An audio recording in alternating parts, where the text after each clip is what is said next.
Hello, my name is Jamie, and today I am doing a book review on Sing Down the Moon by Scott O'Dell. This is the first book of his that I have ever read. He's a new author for me, but apparently he has written many historical novels. So this is a historical novel. It takes place during the time of the Trail of Tears, concerning specifically the Navajo Indians. This is Bright Morning. She is a Navajo Indian. Interestingly, this book is told from her perspective. So she always talks like I, or what I saw, me, and stuff like that. So you don't actually see her name throughout the entire book.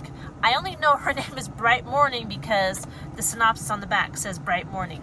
But my son read this book, I was going to say to me. He didn't read it to me. But the way that we do our reading is he'll read a chapter and then tell me what it's about, so I can make sure that he is getting it, that he's understanding what he's reading. So we read this book, and it starts off with her tending her mother's sheep. And she and another girl from her tribe get kidnapped. They get taken by these traders and sold into slavery, and they're sold in a neighboring village. And you think that that's like the big part of the book, because I read a book not too long ago called Nyanuki, and the whole book was about her getting sold into slavery and then escaping and making her way home. So when we first started this book, I thought it was going to be kind of like that, but it wasn't.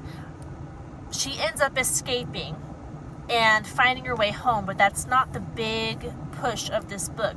The big push of this book is the change in the Navajo way of life when the white men come in and force them off their land and having to travel, and how Bright Morning deals with that occurrence in her life, and how her parents deal with it, and the love interest, Tall Boy, how he deals with it, and so many aspects of their life, how it changes. And you just get to see firsthand from their perspective as much as you can from a book that was written for children, or older kids. You get an idea of what they went through, even though it's a small idea. You can't really get a good look at what they went through. It was terrible. But this book gives you a glimpse into what they went through. So that is the story behind this book. That's what you will be reading if you read this book. It is about the Trail of Tears. And something I thought was nice that the author added in this postscript, there's about 2 pages starting here just about the historicity of the Trail of Tears.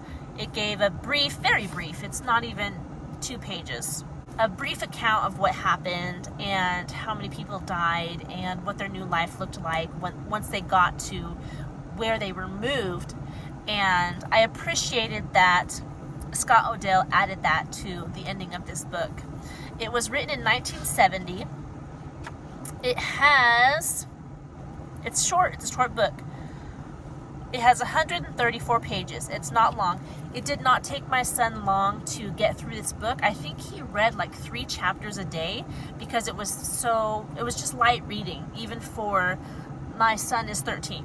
So for a 13-year-old, it was very light reading. He read 3 chapters a day, no problem, was able to tell me about what was happening. It's not hard or difficult. I don't think there are any illustrations. I'm looking, no, there's not. At the beginning of each chapter, there's this little, right there. That's not an illustration, but that's all you get. So, Sing Down the Moon might be good if you're studying Indian history, Native American history. And that's all I have on this book. If you have a question about this book that I didn't answer in this video, go ahead and leave that in the comment section. Don't forget to like and subscribe, and I hope you're doing well. I will see you in the next video, and goodbye.